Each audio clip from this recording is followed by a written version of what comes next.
Welcome to my chambers. It's a very difficult week for the people in Orlando, Florida. A difficult week for Americans. Difficult for us to cover the tragedies that happened there. Death is a tragedy, especially tragic when it's a violent death. It's particularly tragic when it's the death of young people.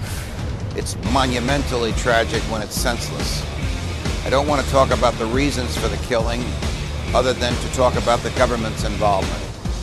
In all of these mass killings by guns in the modern era, whether it's Aurora or Newtown or San Bernardino or Charleston or Columbine or now Orlando, the one thing in common is that they occur in what the government cheerfully calls a gun-free zone.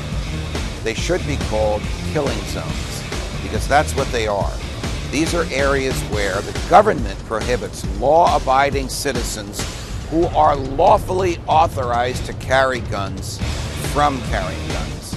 So in all these places, a lot of the victims themselves had guns and the right to carry them, but weren't permitted to bring them into the venue, and the killers know that. It's an example of the government interfering with our fundamental liberty because it thinks it can take better care of us than we can take care of ourselves.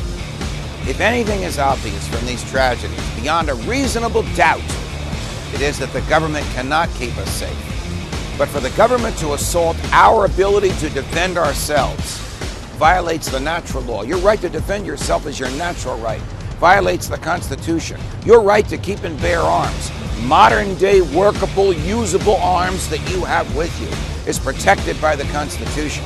And it violates common sense.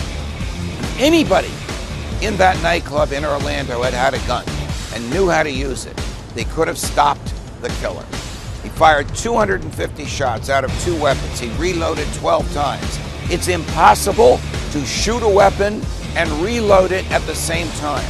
There were many periods of downtime during which one person, one gun, one bullet could have stopped him. It is reprehensible that the government has interfered with these rights. The right to keep and bear arms is a sacred right.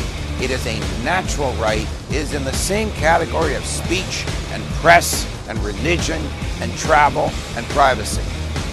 Why do we need a permission slip from the government to protect ourselves when we don't need a permission slip from the government for our other rights? That's what politicians want to do. Take away our right to keep us safe when they have failed miserably to do so. Welcome to my chambers. Fight the good fight.